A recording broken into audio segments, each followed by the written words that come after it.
தாவேக்காவுடன் கூட்டணி வைப்பது பற்றி அதிமுக பொதுச் செயலாளர் முடிவெடுப்பார் என்று அதிமுக முன்னாள் அமைச்சர் கே டி ராஜேந்திர பாலாஜி தெரிவித்துள்ளார். செங்கோட்டையில் நிகழ்ச்சி ஒன்றில் பேசிய அவர், மக்கள் பிரச்சனையில் அரசியல் ஆதாயம் தேட முயற்சிக்கும் திமுகவின் வேஷம் கலைந்துவிட்டதாகவும் கூறினார்.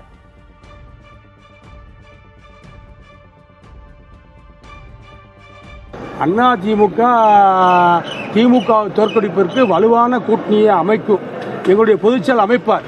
அதற்கு யாரோடையும் திமுக எதிர்க்கின்ற கட்சிகள் எல்லோரோடையும் பேசுவார்கள். நடிகர் விஜய் அவர்கள் திமுகவைத்தான் கடுமையாக எதிர்த்திருக்கிறார். திமுக ஆட்சியை வீட்டுக்கு அனுப்ப வேண்டும் என்ற கருத்தை தான் மையப்படுத்தி அவர் பேசியிருக்கிறார். ஆகவே எல்லோரையும் நாங்கள் அழைப்போம். திமுகவை தோற்கடிக்க, திமுகவை வீட்டுக்கு அனுப்ப எல்லா அஸ்திரங்களையும் அதிமுக பயன்படுத்தும். எங்களுடைய பொதுச்செயலாளர் பயன்படுத்துவார், நாங்களும் பயன்படுத்துவோம். விருதுநகர் மாவட்டம் அருப்புக்கோட்டை அருகே கனமழையால் சுமார் 10,000க்கும் மேற்பட்ட வாழை மரங்கள் சாய்ந்து விழுந்தன. இதில் பெரும்பாலான மரங்கள் குலைதள்ளிய நிலையில் இருந்ததால் விவசாயிகளுக்கு பெரும் இழப்பு ஏற்பட்டுள்ளது. கடந்த 6 மாதங்களுக்கு முன் ஏற்பட்ட பாதிப்புக்கு நிவாரணம் கிடைக்காத நிலையில் தற்போது அறுவடை நேரத்தில் ஏற்பட்ட இந்த சேதம் மிகுந்த வேதனை அளிப்பதாக விவசாயிகள் கண்ணீரோடு தெரிவித்தனர். மேலும் சூறாவளி காற்றால் பல இடங்களில் மின்கம்பங்களும் சாய்ந்து விழுந்துள்ளது.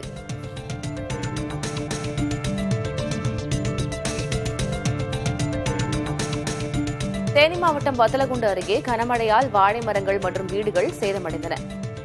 குறும்பப்பட்டியில் திடீரென சூறாவளி காற்றுடன் பெய்த கனமழையால் 10 லட்சம் ரூபாய் மதிப்பிலான செவ்வாழை மரங்கள் முறிந்து விழுந்தன. மேலும் கால்நடை கொட்டகையின் மேற்கூரைகள் காற்றில் சேதமடைந்தன. இதேபோல விவசாயி ஒருவரின் வீடு மீது மரம் சாய்ந்து விழுந்து விபத்து ஏற்பட்டது. இந்நிலையில் சேதமடைந்த பயிர்கள் மற்றும் வீடுகளை ஆய்வு செய்து இழப்பீடு வழங்க பொதுமக்கள் கோரிக்கை விடுத்துள்ளனர். கிருஷ்ணகிரி மாவட்டம் போச்சம்பள்ளி அடுத்த வெப்பாலம்பட்டி கிராமத்தில் கனமழையால் வீடுகளை வெள்ளம் சூழ்ந்தது. முறையான வடிகால் அமைப்பு இல்லாத காரணத்தால் மழைநீர் வெளியேற வழியின்றி இந்நிலை ஏற்பட்டது. பாதிக்கப்பட்ட மக்கள் தற்காலிகமாக பள்ளிகளில் தங்க வைக்கப்பட்டனர். அருகிலேயே ஏரி இருந்தும் தண்ணீர் வெளியேற வழி இல்லாததால் இந்த நிலை ஏற்பட்டுள்ளதாக குற்றம் சாட்டினர். மழைநீர் ஏரிக்கு செல்ல தேவையான வடிகால் வசதியை உடனே ஏற்படுத்தி தர ஊராட்சி நிர்வாகத்தை வலியுறுத்தியுள்ளனர்.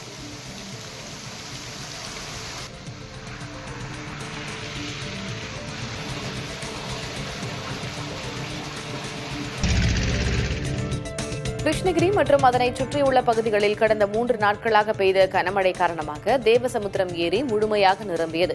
ஏரியிலிருந்து வெளியேறும் உபரி நீர் காரணமாக டான்பாஸ்கோ பள்ளி சாலை, முல்லை நகர் மற்றும் குடியிருப்பு பகுதிகளில் வெள்ளம் சூழ்ந்துள்ளது. இதனால் பள்ளி மாணவர்கள் அவதியடைந்துள்ளனர். முறையான வடிகால் வசதி இல்லாததே இதற்கு காரணம் என அப்பகுதி மக்கள் குற்றம் சாட்டியுள்ளனர்.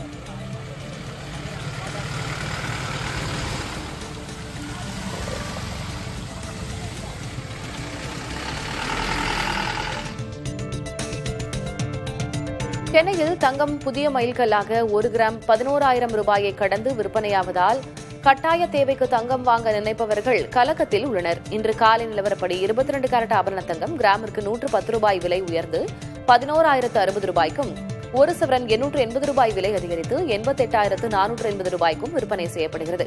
வெள்ளி கிராமிற்கு 1 ரூபாய் விலை ஏற்றம் கண்டு 166 ரூபாய்க்கும், 1 கிலோ 1000 ரூபாய் அதிகரித்து 1,66,000 ரூபாய்க்கும் விற்கப்படுகிறது.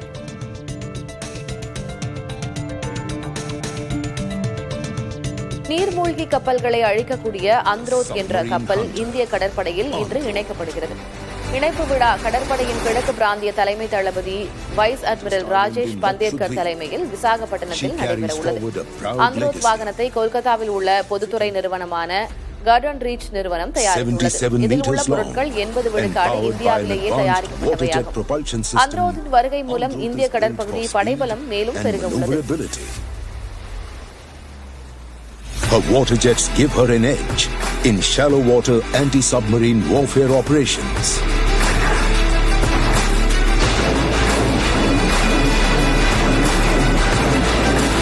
Ensuring the kill. அமெரிக்க கடற்படையின் 250வது ஆண்டு விழா கொண்டாட்டத்தில் அந்நாட்டு அதிபர் டொனால்டு டிரம்ப் கலந்து கொண்டார். விர்ஜீனியா மாகாணம் நார்ஃபோக் கடற்படை தளத்தில் நடைபெற்ற விழாவில் பங்கெடுக்க USS ஜார்ஜ் H.W. புஷ் போர் கப்பலில் அதிபர் டிரம்ப் வந்தடைந்தார்.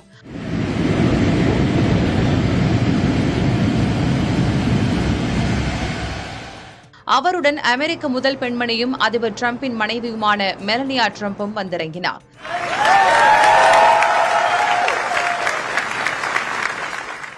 தொடர்ந்து விழாவில் நடைபெற்ற கடற்படையினரின் சாகச நிகழ்ச்சிகளை அதிபர் டிரம்ப் கண்டுகளித்தார்.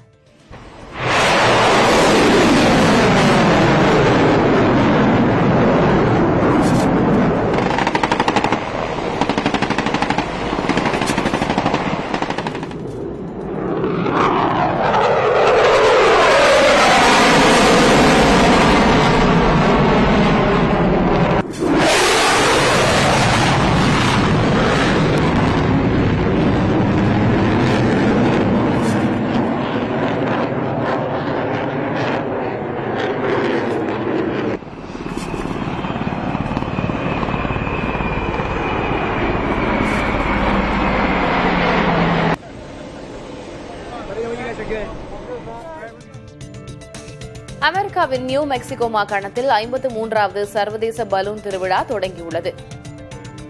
ஆல்பிக்யூர்க் நகரில் நடைபெற்று வரும் இந்த பலூன் திருவிழாவில் எண்ணற்ற பலூன்கள் வானை அலங்கரித்தன. 9 நாட்கள் நடைபெற இருக்கும் இந்த திருவிழாவில் 500க்கும் மேற்பட்ட ஹாட் ஏர் பலூன்கள் இடம்பெற உள்ளன. கடந்த 1972ஆம் ஆண்டு முதல் நடைபெற்று வரும் இந்த பலூன் திருவிழா உலகின் மிகப்பெரிய பலூன் திருவிழாவாக அறியப்படுகிறது.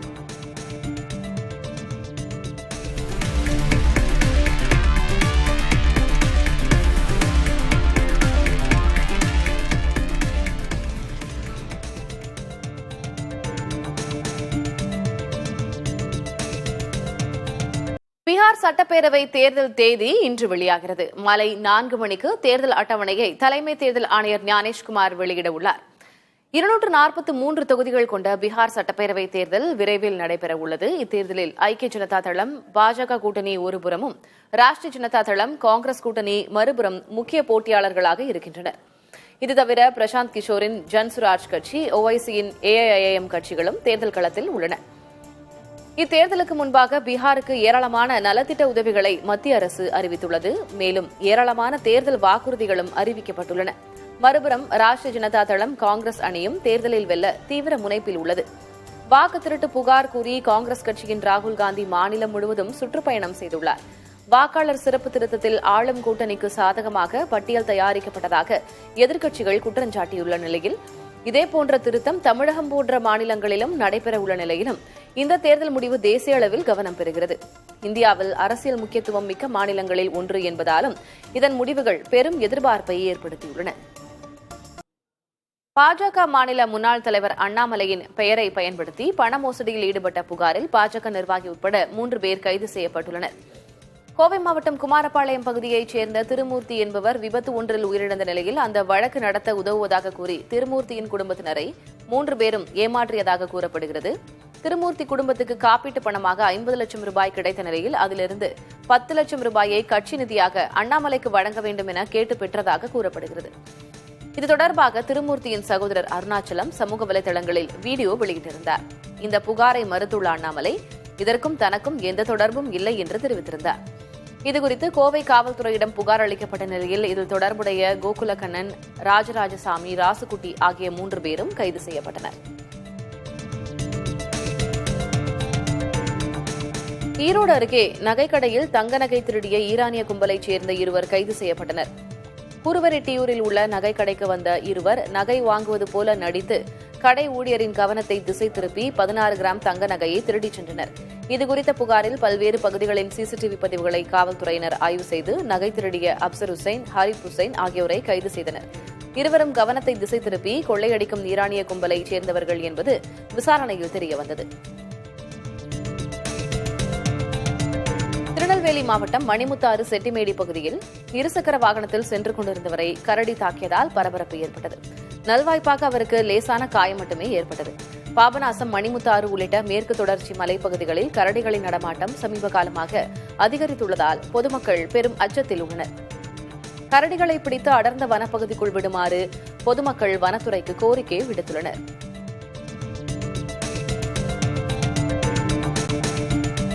வண்டலூர் அறிஞர் அண்ணா உயிரியல் பூங்காவில் காணாமல் போனதாக கூறப்பட்ட இளம் ஆண் சிங்கம் சஃபாரி பகுதியிலேயே இருப்பது கண்டறியப்பட்டுள்ளது. உயிரியல் பூங்காவின் சஃபாரியில் பராமரிக்கப்பட்டு வந்த 5 வயதான ஷெரியார் என்ற இளம் ஆண் சிங்கம் அக்டோபர் 3ஆம் தேதி இரவு தங்குமிடத்திற்கு திரும்பாததால் பரபரப்பு ஏற்பட்டது.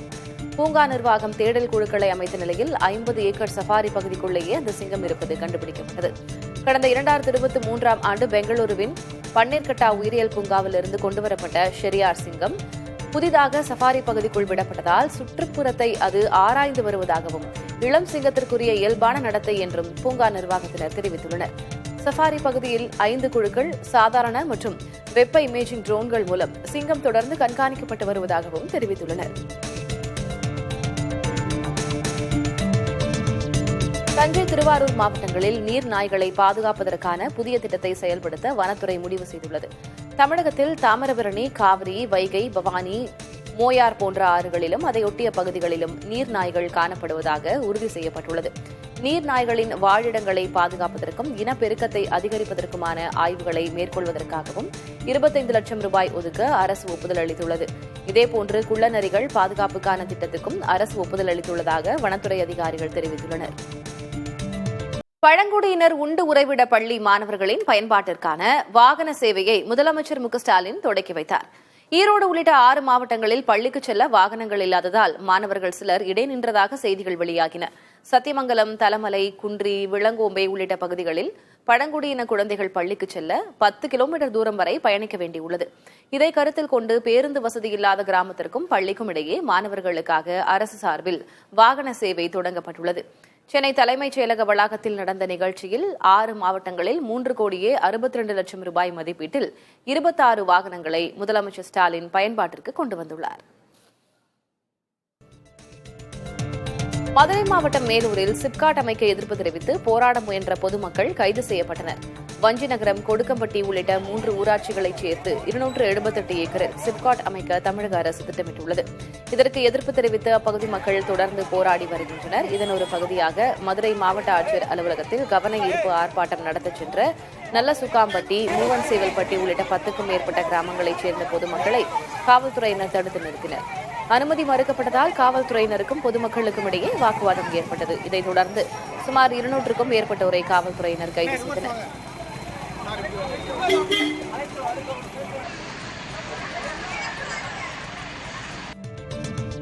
கடலில் மீன்பிடித்துக் கொண்டிருந்த நாகை மீனவர்களை இலங்கையைச் சேர்ந்த கடற்கொள்ளையர்கள் வெடிகளை வீசியும் அரிவாளால் வெட்டியும் கொலைவெறி தாக்குதல் நடத்திய சம்பவம் அதிர்ச்சியை ஏற்படுத்தியுள்ளது. நம்பியார் நகர் துறைமுகத்திலிருந்து 2 ஃபைபர் படகுகளில் புறப்பட்ட 11 பேர் நடுக்கடலில் மீன்பிடித்துள்ளனர். அப்போது அதிவேக படகுகளில் வந்த இலங்கையைச் சேர்ந்த கடற்கொள்ளையர்கள் தாக்குதல் நடத்தியுள்ளனர். பிடித்து வைத்திருந்த மீன்கள், வலைகள், ஜிபிஎஸ் கருவி, அணிந்திருந்த தங்கச்சங்கிலி ஆகியவற்றை பறித்துக் கொண்டு தப்பியுள்ளனர். படகின் எஞ்சினையும் இவர்கள் எடுத்துச் சென்றதால் அவ்வழியே வந்த பிற மீனவர்களின் உதவியால் 11 பேரும் கரை திரும்பினர். அவர்கள் அனைவரும் நாகை மற்றும் தஞ்சை அரசு மருத்துவமனைகளில் சிகிச்சைக்காக சேர்க்கப்பட்டனர். இதுபோன்ற தாக்குதல்களை தடுத்து பாதுகாப்பு அளிக்குமாறு அவர்கள் கோருகின்றனர். 2 போட்ல 8 பேர் வந்தாங்க. எல்லாம் தடி, கம்பு, அருவா எல்லாம் எடுத்துட்டு வந்து டிரைவரை வந்து மண்டையில அடிச்சிட்டாங்க. அடிச்ச உடனே ஆள்கள் மேல வந்து அருவா எடுத்து புற அருவா எடுத்து வெட்டிட்டாங்க. எல்லாருமே பதற்றத்துல எல்லாரையுமே ஏறி அடி உதைச்சிட்டாங்க. உதைச்சு முடிச்சுட்டு போட்ல இருந்த சாமான், ஒட்டுமொத்த சாமான எல்லாத்தையும் அள்ளிட்டு போயிட்டாங்க. இது சாப்பாடு டிப்பனை கூட வைக்கல, அதை கொண்டுமே எடுத்துட்டு போயிட்டாங்க. திருச்செந்தூர் சுப்பிரமணிய சுவாமி கோயில் அருகே 50 அடிக்கு கடல் உள்வாங்கியது. பௌர்ணமியையொட்டி கோயில் முன்புள்ள கடற்கரை நாழிக்கிணறு பகுதியிலிருந்து செல்வத்தீர்த்தம் வரை சுமார் 500 மீட்டர் தூரத்திற்கு கடல் உள்வாங்கி காணப்பட்டது. இதனால் வெளியே தெரிந்த பச்சை நிற பாசி படிந்த பாறைகள் மீது நின்று பக்தர்கள் செல்ஃபி மற்றும் புகைப்படங்களை எடுத்து மகிழ்ந்தனர்.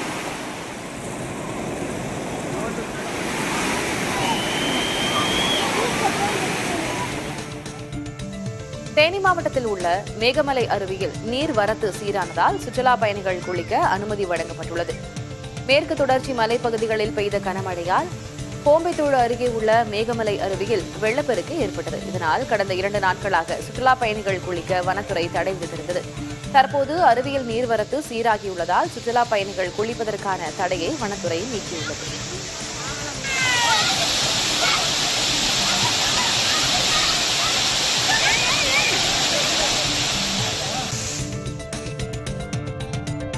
நாகை மாவட்டம் வேதாரண்யம் அருகே கோடியக்கரையில் வெளியூர் மீனவர்கள் தங்கி மீன்பிடிக்க ஆதரவாகவும் எதிர்ப்பாகவும் இருதரப்பினர் போராட்டத்தில் ஈடுபட்டுள்ளனர்.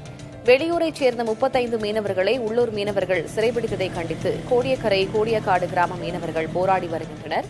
மறுபுறம் வெளியூர் மீனவர்களால் தங்களின் வாழ்வாதாரம் பாதிக்கப்படுவதாக கூறி ஆறுகாட்டுத்துறை, வெள்ளப்பள்ளம், புஷ்பவனம், வானவன்மாதேவி ஆகிய 4 கிராம மீனவர்களும் 2வது நாளாக கடலுக்கு செல்லாமல் வேலைநிறுத்த போராட்டத்தில் ஈடுபட்டுள்ளனர்.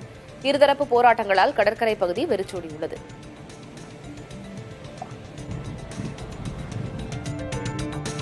சேலம் மாவட்டத்தில் கருவில் உள்ள சிசுவின் பாலனத்தை கண்டறியும் கும்பலுடன் தொடர்பில் இருப்பவர்களின் விவரங்களை மருத்துவத்துறையினர் சேகரித்து வருகின்றனர். இந்த விவகாரத்தில் சேலம், கள்ளக்குறிச்சி, கடலூர், தருமபுரி, கிருஷ்ணகிரி மாவட்டங்களைச் சேர்ந்த 25க்கும் அதிகமானோர் கைது செய்யப்பட்டனர். அண்மையில் சேலத்தில் அரசு மருத்துவர் ஒருவரும் இடைத்தரகரும் கைது செய்யப்பட்டதோடு எடப்பாடியில் ஒரு தனியார் மருத்துவமனைக்கு சீல் வைக்கப்பட்டது. இந்நிலையில் சட்டவிரோத கருக்கலைப்பு விவகாரத்தில் தொடர்புடையவர்களை காவல்துறையினர் தேடி வருகின்றனர். திருவண்ணாமலை மாவட்டம் ஆரணி அருகே ஆரம்ப சுகாதார நிலையத்தில் மக்கள் நல்வாழ்வுத்துறை அமைச்சர் மா. சுப்பிரமணியன் திடீர் ஆய்வு மேற்கொண்டார்.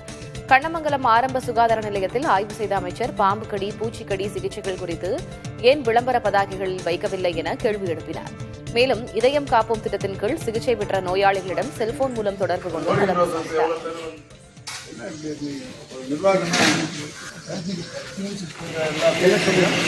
நாய்க்கடி, பாம்பு கடிக்கு மருந்து கிடைக்கும். இப்ப நல்லா இருக்கீங்களா? சரி சரி. என்ன ஏதோ ஆஞ்சியோ பண்ணாங்களா? ஏதோ இருக்குங்களா? மதுரை மாவட்டம் அவனியாபுரத்தில் முன்னாள் முதல்வர் எம்ஜிஆர் சிலையை சேதப்படுத்திய நபர்கள் குறித்து காவல்துறையினர் விசாரித்து வருகின்றனர். அவனியாபுரம் ஜல்லிக்கட்டு வாடிவாசல் அருகே இருந்த எம்ஜிஆர் சிலையை அடையாளம் தெரியாத நபர்கள் சேதப்படுத்தி சென்றுள்ளனர். இதனையடுத்து சம்பவ இடத்தில் காவல் உதவி ஆணையாளர் ராமகிருஷ்ணன் நேரில் ஆய்வு செய்த நிலையில் சிசிடிவி பதிவுகளை காவல்துறையினர் ஆய்வு செய்து விசாரித்து வருகின்றனர்.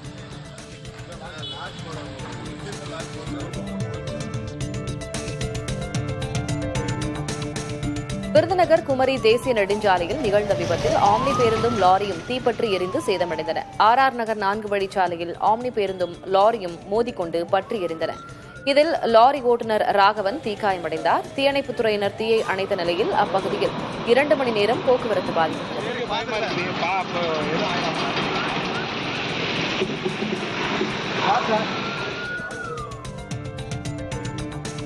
தூத்துக்குடி மாவட்டம் முள்ளக்காடு பகுதியைச் சேர்ந்த 4 சிறுவர்கள் மின்னல் தாக்கி படுகாயமடைந்துள்ளனர். அங்குள்ள கோவளம் கடற்கரையில் நடந்து சென்றபோது திடீரென மழை பெய்தது. அப்போது மின்னல் தாக்கியதில் 4 சிறுவர்கள் காயமடைந்தனர். அவர்களை அந்த பகுதி மக்கள் மீட்டு தூத்துக்குடி அரசு மருத்துவமனையில் சேர்த்தனர். அங்கு சிகிச்சை பெற்று வரும் சிறுவர்களை சமூக நலத்துறை அமைச்சர் கீதா ஜீவன் நேரில் சந்தித்து ஆறுதல் கூறியதோடு திமுக சார்பில் நிதியுதவியும் வழங்கினார். திண்டுக்கல் மாவட்டம் பழனியில் இருசக்கர வாகனத்தின் மீது கார் மோதிய விபத்தில் சிறப்பு காவல் சார்பு ஆய்வாளர் உயிரிழந்தார். சாமநாதபுரம் காவல் நிலைய சிறப்பு சார்பு ஆய்வாளர் அப்துல் காதர் இருசக்கர வாகனத்தில் சென்று கொண்டிருந்துள்ளார். அப்போது 4 வழிச்சாலையில் திடீரென பைக் மீது கார் மோதியுள்ளது. இந்த விபத்தில் நிகழ்விடத்திலேயே அப்துல் காதர் உயிரிழந்தார்.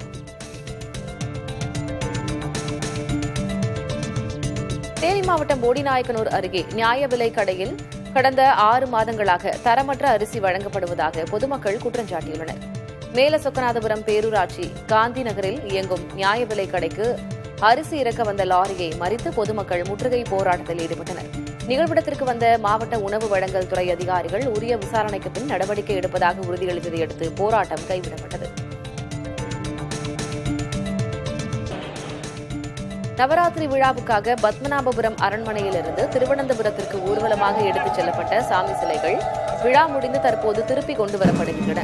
சரஸ்வதி அம்மன், குமாரகோவில் முருகன், சுசீந்திர முன் உதித்த நங்கை அம்மன் ஆகிய 3 விக்கிரகங்களும் திருவனந்தபுரத்திற்கு கொண்டு செல்லப்பட்டன. நவராத்திரி முடிந்த நிலையில் இரு மாநில காவல்துறையினர் துப்பாக்கி ஏந்தி அணிவகுப்பு மரியாதை செலுத்த ஆயிரக்கணக்கான பக்தர்கள் வழிபட இந்த விக்கிரகங்கள் பத்மநாபபுரம் நோக்கி ஊர்வலமாக புறப்பட்டன.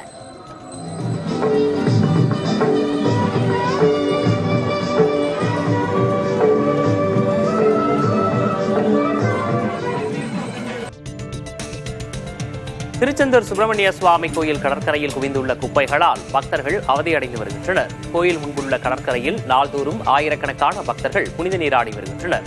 இதனால் கடற்கரையில் பக்தர்களால் வீசப்பட்ட அதிக அளவு துணிகளும் குப்பைகளும் தேங்கி கிடக்கின்றன. எனவே கடற்கரையில் உள்ள குப்பைகளை உடனடியாக அகற்ற வேண்டும் என கோரிக்கை எழுந்துள்ளது.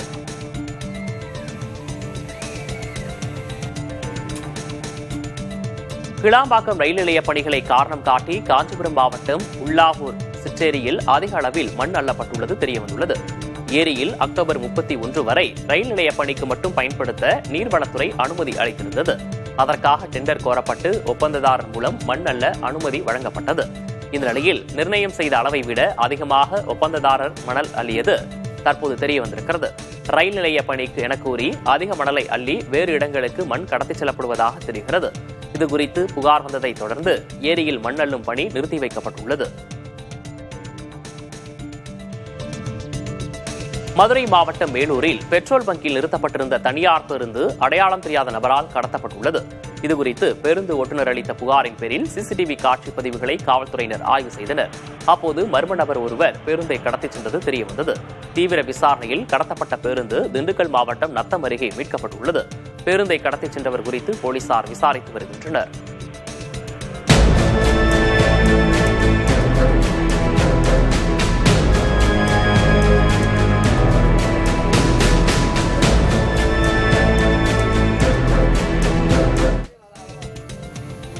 சேலம், ஓமலூர் உள்ளிட்ட பகுதிகளில் உள்ள காய்கறி மண்டிகளுக்கு வெள்ளாரி வெங்காயம் வரத்து அதிகரித்துள்ளது. மகாராஷ்டிராவில் கடந்த ஆண்டு பெய்த மழையால் வெங்காய விளைச்சல் அதிகரித்துள்ளது. இந்நிலையில் சேலம் மாவட்டத்தில் உள்ள வெங்காய மண்டிகளில் தினமும் 50 முதல் 100 டன் பெரிய வெங்காயம் இறக்குமதி செய்யப்படுகிறது. இதனிடையே சில்லறை வியாபாரத்தில் வெள்ளாரி பெரிய வெங்காயம் கிலோ 25 முதல் 35 ரூபாய் வரை விற்பனை செய்யப்படுகிறது.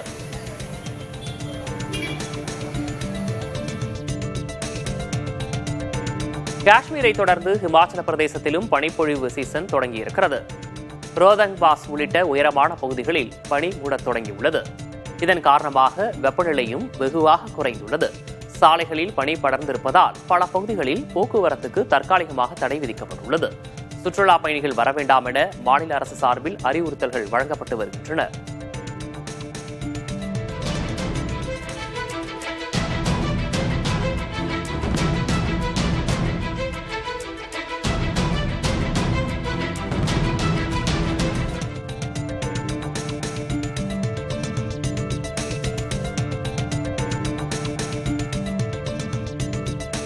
கொரோனா பெருந்தொற்று காலத்துக்கு பின் அமர்நாத் கோயிலுக்கான காணிக்கை 100 மடங்கு அதிகரித்துள்ளது. ஆர்டிஐ தகவலின்படி 2020-21 ஆண்டில் ஜம்மு காஷ்மீரில் உள்ள அமர்நாத் கோயிலுக்கு செலுத்தப்பட்ட காணிக்கை 9,23,000 ரூபாய். 2025 ஆண்டில் இதுவரை 9,75,00,000 ரூபாய் காணிக்கையாக கிடைத்துள்ளது. அதிகபட்சமாக கடந்த ஆண்டில் 11,58,00,000 ரூபாய் காணிக்கை செலுத்தப்பட்டது. அமர்நாத் புனித யாத்திரை பயணத்துக்கான வசதிகள் அதிகரிக்கப்பட்டுள்ளது. காஷ்மீர் பள்ளத்தாக்கு பகுதியில் அமைதி மீட்கப்பட்டிருப்பது போன்ற காரணங்களால் அமர்நாத் கோயிலுக்கு பக்தர்களின் வருகையும் காணிக்கையும் பன்மடங்கு அதிகரித்துள்ளன. கொடைக்கானல் பேருந்து நிலையத்திற்குள் காட்டெருமைகள் நுழைந்ததால் பரபரப்பு ஏற்பட்டது. பேருந்து நிலையத்திற்கு அருகே உள்ள தனியார் உணவகத்தின் முன் இருந்த செயற்கை நீரூற்றில் காட்டெருமைகள் தண்ணீர் குடித்து உலா வந்தன. இதை கண்ட சுற்றுலா பயணிகள் அச்சமடைந்து ஓட்டம் பிடித்தனர். இதுகுறித்து வனச்சரகரிடம் கேட்டபோது காட்டெருமைகளை இடமாற்றம் செய்வது சிக்கலான பணி என்றும் அவற்றின் நடமாட்டத்தை கண்காணித்து வருவதாகவும் தெரிவித்தார்.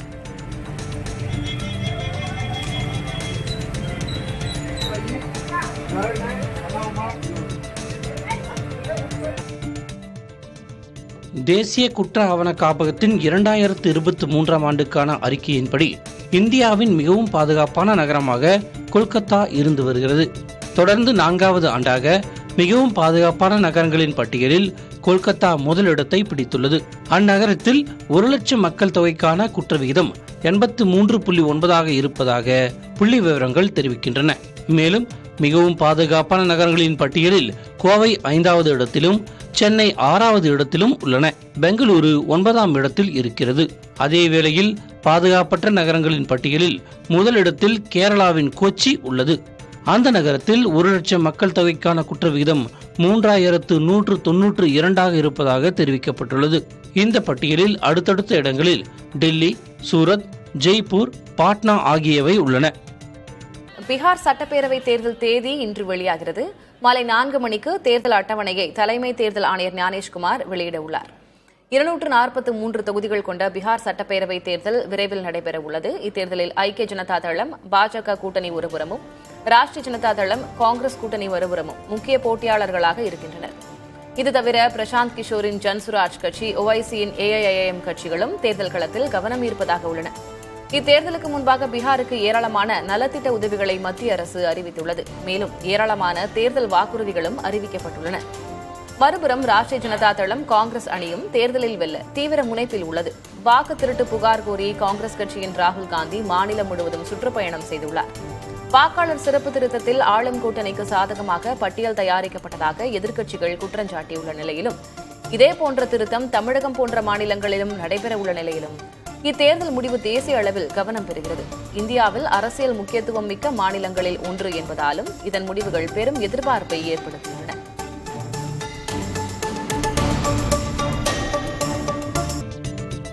மதுரை மாவட்டம் அவனியாபுரத்தில் எம்ஜிஆர் சிலை சேதப்படுத்தப்பட்ட சம்பவத்திற்கு அதிமுக பொதுச் செயலர் எடப்பாடி பழனிசாமி கண்டனம் தெரிவித்துள்ளார்.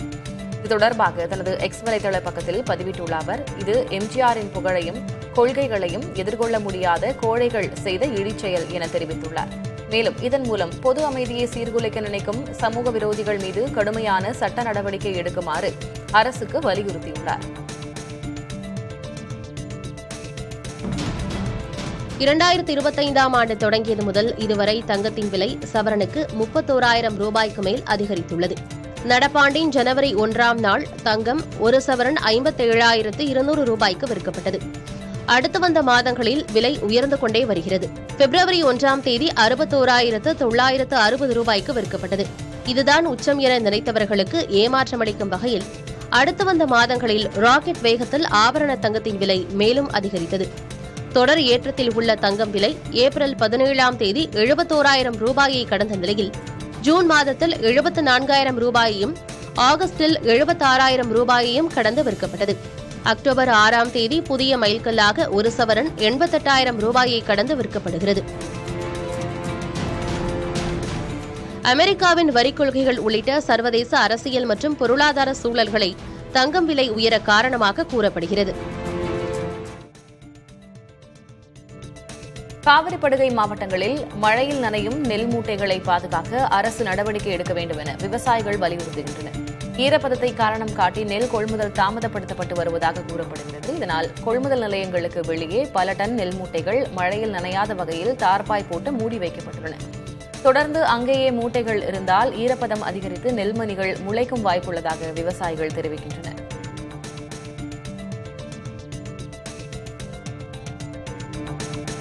சென்னை மாநகராட்சியில் அமைக்கப்பட்ட சில வாரங்களிலேயே சாலைகள் சேதமடைந்து விடுவதாக புகார் எழுந்துள்ளதால் அவை விதிமுறைப்படி அமைக்கப்படுகிறதா என பரிசோதனைக்குட்படுத்த வேண்டும் என கோரிக்கை எழுந்துள்ளது. புதிதாக அமைக்கும் சாலைகளில் பெரும்பாலானவை 5 ஆண்டுகளுக்குள்ளாகவே சேதமடைந்து விடுவதாக புகார் கூறப்படுகிறது. விதிமுறைப்படி சாலைகள் அமைக்கப்படாததால் பள்ளங்கள் ஏற்பட்டு மழைநீர் தேங்கி விபத்து ஏற்படும் நிலை உருவாவதாக குற்றம் சாட்டப்படுகிறது. அத்துடன் சாலைகளின் அகலம் சுருங்கியும் நடைபாதையே இல்லாமலும் காணப்படுவதாக பொதுமக்கள் தெரிவிக்கின்றனர். அமெரிக்காவின் அலபாமா மாகாணத்தில் அடையாளம் தெரியாத நபர்கள் நடத்திய துப்பாக்கிச் சூட்டில் 2 பேர் உயிரிழந்தனர். மாகாண சட்டப்பேரவை கட்டடத்திற்கு அருகே நடத்தப்பட்ட துப்பாக்கிச் சூட்டில் 14 பேர் காயமடைந்துள்ளதாக தெரிவிக்கப்பட்டுள்ளது. இந்த சம்பவம் குறித்து காவல்துறையினர் விசாரணை மேற்கொண்டு வரும் நிலையில் இதுவரை யாரும் கைது செய்யப்படவில்லை என அதிகாரிகள் தெரிவித்துள்ளனர்.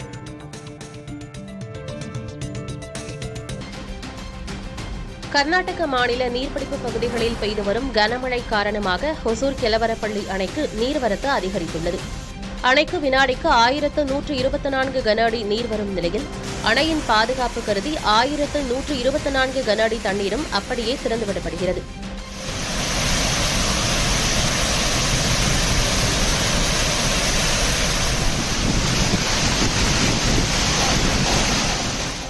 அணையின் நீர்மட்டம் 41.33 அடியாக உள்ளது. இதேபோல ஜவ்வாது மலைப்பகுதிகளில் தொடர்ந்து பெய்த மழையால் ஊத்தங்கரை அருகே உள்ள பாம்பாறு அணை முழு கொள்ளளவை எட்டியுள்ளது. இதனால் அணைக்கு வரும் 300 கன அடி நீரும் அப்படியே வெளியேற்றப்பட்டு வருகிறது.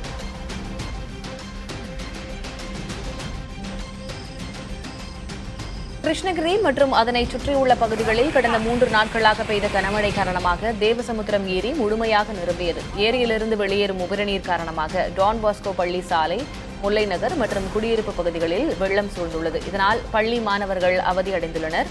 முறையான வடிகால் வசதி இல்லாததே இதற்கு காரணம் என அப்பகுதி மக்கள் குற்றம் சாட்டியுள்ளனர்.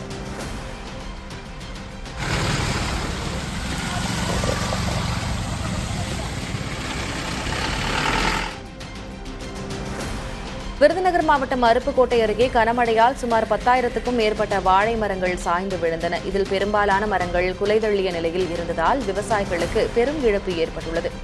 கடந்த 6 மாதங்களுக்கு முன் ஏற்பட்ட பாதிப்புக்கு நிவாரணம் கிடைக்காத நிலையில் தற்போது அறுவடை நேரத்தில் ஏற்பட்ட இந்த சேதம் மிகுந்த வேதனை அளிப்பதாக விவசாயிகள் கண்ணீரோடு தெரிவித்தனர். மேலும் சூறாவளி காற்றால் பல இடங்களில் மின்கம்பங்களும் சாய்ந்து விழுந்துள்ளது.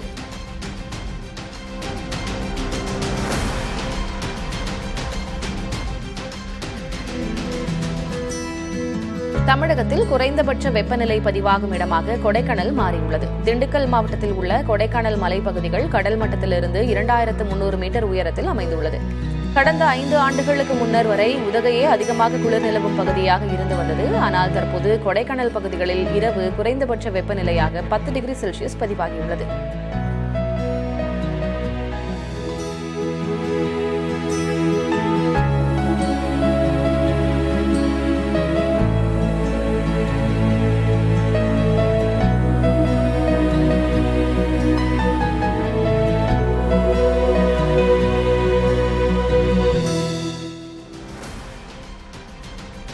தேனி மாவட்டம் வத்தலகுண்டு அருகே கனமழையால் வாழை மரங்கள் மற்றும் வீடுகள் சேதமடைந்தன. குறும்பப்பட்டியில் திடீரென சூறாவளி காற்றுடன் பெய்த கனமழையால் 10 லட்சம் ரூபாய் மதிப்பிலான செவ்வாழை மரங்கள் முறிந்து விழுந்தன. மேலும் கால்நடை கொட்டகையின் மேற்கூரைகள் காற்றில் சேதமடைந்தன. இதேபோல விவசாயி ஒருவரின் வீடு மீது மரம் சாய்ந்து விழுந்து விபத்து ஏற்பட்டது. இந்நிலையில் சேதமடைந்த பயிர்கள் மற்றும் வீடுகளை ஆய்வு செய்து இழப்பீடு வழங்க பொதுமக்கள் கோரிக்கை விடுத்துள்ளனர்.